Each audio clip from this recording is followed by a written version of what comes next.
네, 안녕하세요. 연합인포맥스 이마람 특파원입니다. 네, 오늘 미국 현지 시간으로 10월 13일 금요일입니다. 뉴욕 증시 3대 지수 혼조 마감을 했는데요. 네, 이스라엘과 팔레스타인을 중심으로 한 중동의 이 위기가 계속 고조되면서 뉴욕 증시 3대 지수 혼조 마감하는 모습을 나타냈습니다. 시황 같이 보겠습니다. 네, 오늘 다우 지수는 전 거래일 대비 0.12% 상승 마감했습니다. 네, 반면 나스닥 지수 그리고 S&P 500 지수는 하락 마감을 했는데요. S&P 500 지수 전거래일 대비 0.5% 밀렸고요. 나스닥 지수는 전거래일 대비 1.23% 급락하는 흐름을 나타냈습니다. 미국 국채 금리는 전일의 급등세에서 다시 후퇴하는 모습을 나타냈습니다. 미국 10년물 국채 금리 전일 대비 9bp 가량 하락하면서 4.61% 수준을 나타내고 있습니다. 네, 뉴욕 증시 3대 지수 오늘 혼조 마감을 했는데요. 이스라엘과 팔레스타인의 사태는 악화이로를 걷고 있는 모습입니다. 지상전이 임박한 것으로 보인다라는 관측이 연이어서 나오고 있는 상황이고요.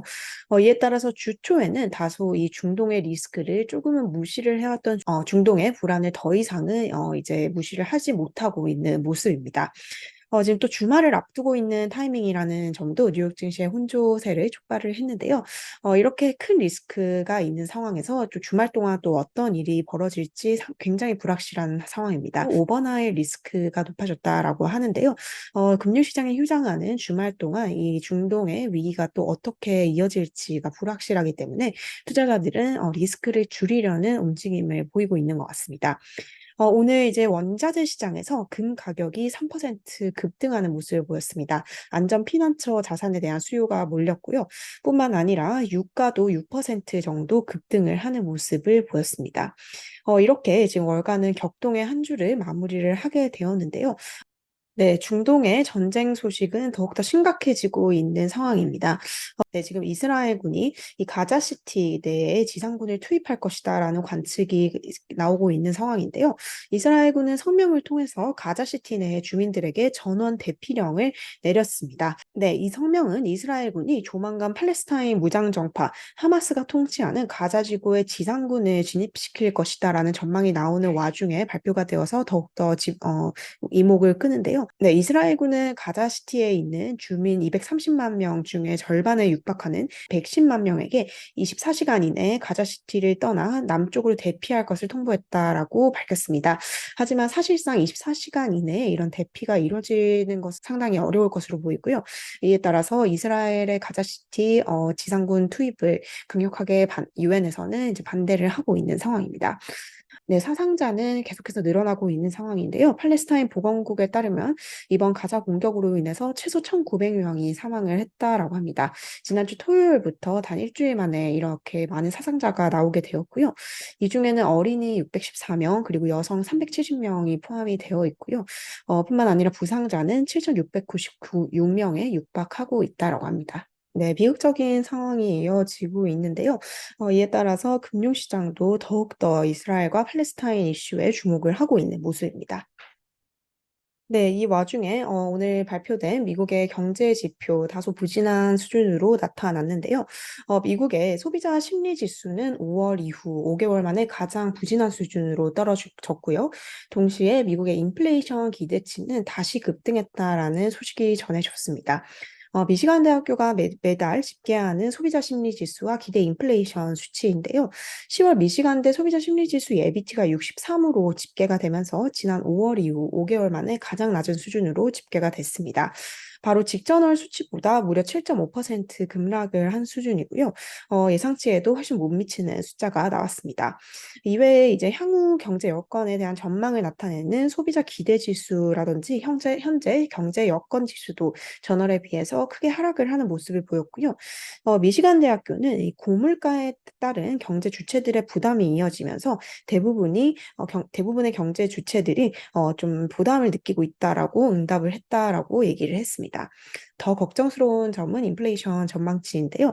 미시간 대학교가 집계한 향후 12개월, 즉 단기 인플레이션 기대값이 3.8%로 튀어 올랐습니다. 바로 직전월까지만 해도 이 수치가 3.2%였는데요. 무려 0.6%포인트 튀어 오른 셈입니다. 단기 기대 인플레이션 전망치 또한 5월 이후 가장 높은 수준을 나타내고 있는 상황이고요. 5년 기대 인플레이션 전망치 역시 3.0%로 전월치인 2.8% 대비 올랐습니다. 하지만 5년 기대 인플레이션은 최근에 대체로 2.9%에서 3.1% 범위를 나타내고 있었기 때문에 이 큰 범위에서는 벗어나지 않는 흐름을 보였습니다. 네, 이 와중에 연준위원회 발언도 나왔습니다. 패트릭 하커, 필라델피아 연방준비은행 총재인데요. 패트릭 하커 연은 총재는 다소 비둘기파적으로 보일 수 있는 이번 주에 나왔던 연준위원들의 발언과 궤를 같이 하는 발언을 내놨습니다. 하커 총재 오늘 이제 한 발언에서 페드의 금리 인상이 끝났음을 시사하는 발언을 내놨는데요. 근데 데이터가 크게 바뀌거나 굉장히 좀 어떤 변수가 생기지 않는 이상 금리를 현 수준에서 유지를 할 것으로 예상된다라고 얘기를 했고요. 연준은 이미 많은 일을 굉장히 신속하게 처리를 했다라고 얘기를 했습니다. 결국 이제 금리를 지금 현재 있는 수준에서 유지를 해도 될 만한 수준에 이미 도달을 했다라고 얘기를 했습니다. 하커 같은 경우는 올해 FOMC에서 투표권을 가지고 있는 인물입니다. 네, 미국 기업 쪽에서는 금융주의 실적 발표가 오늘부터 시작이 됐습니다. 오늘 JP모건과 시티그룹 그리고 웰스파고, 블랙록 등의 굵직한 금융그룹이 실적을 발표를 했는데요. 은행주들은 대체로 실적이 괜찮게 나온 모습입니다. 우선 이제 미국 최대 은행 JP모건 같은 경우는 3분기 순이익이 지난해 같은 기간보다 무려 35% 늘어난 것으로 집계가 되었고요. 순이익과 영업수익이 모두 예상치를 상회하는 모습을 나타냈습니다. 웰스파고 또한 예상치를 상회하는 실적을 보고를 했습니다. 하지만 웰스파고 같은 경우는 미국 은행 중에서 상업용 부동산에 대한 노출도가 상당히 높은 은행으로 알려져 있는데요. 이 상업용 부동산 대출 우려 그리고 신용카드 대출 등에 대한 우려 때문에 3분기 대손 충당금을 큰 폭으로 늘렸다라는 언급을 했습니다. 네, 오늘 JP모건이 1.5% 정도 주가가 올랐고요. 웰스파고는 3%가량 주가 오르는 모습을 나타냈습니다. 네, 은행의 실적보다 더욱더 눈길을 끈 것이 JP모건의 제이미 다이먼 CEO의 발언입니다. 이 월가의 황제로도 불리는 다이먼 CEO, 지금 금융 여건이 굉장히 위험한 상황이다라는 얘기를 했는데요. 다이먼 CEO는 우크라이나 전쟁에 이어서 이스라엘에 대한 공격으로 인해서 에너지와 식품 시장 그리고 글로벌 무역, 지정학적 관계가 광범위한 영향을 받을 수 있다라고 얘기를 했습니다. 그렇기 때문에 지금은 지난 수십 년간 세계가 보아온 것 중에 가장 위험한 시기일 수 있다라고 경고를 했고요. 최선을 바라지만 다양한 결과를 얻을 수 있도록 대비를 하고 있다라는 언급을 전했습니다. 네, 이외에 오늘 발표된 경제지표 중에 미국의 수입 물가가 있었습니다. 미국의 수입 물가는 전월 대비 0.1% 오르는 데 그치면서 월가의 예상치를 밑도는 상승세를 기록을 했습니다. 네, 오늘 뉴욕 증시 혼조세 나타내면서 섹터별로 엇갈리는 흐름이 나타났습니다. 금융과 헬스, 필수 소비재, 에너지, 유틸리티 관련 섹터는 상승을 하는 모습을 나타냈습니다. 네, 오늘 빅테크 종목들 대부분 하락하는 모습을 나타냈습니다. 오늘 빅테크 중에서 마이크로소프트가 액티비전 블리자드 인수를 마무리 지었다라고 밝혔는데요. 그럼에도 불구하고 주가는 1% 이상 밀렸습니다. 네, 이제 10월 말부터 본격적인 빅테크 기업들의 실적이 발표가 되고요. 다음 주에는 넷플릭스와 테슬라의 실적이 발표가 될 예정입니다. 실적 발표를 앞두고 이 두 종목은 하락하는 모습을 보였는데요. 넷플릭스 같은 경우는 오늘 월가의 투자기관 울프 리서치로부터 투자 등급 하향 조정을 받았습니다. 주가는 1.5% 밀렸고요. 테슬라 주가 오늘 거의 3% 정도 밀리는 모습 나타냈습니다. 이외에 엔비디아가 3% 밀렸고요. 메타 역시 거의 3% 가까이 밀리는 모습 보였습니다. 아마존 1.9%, 애플 1% 하락했습니다.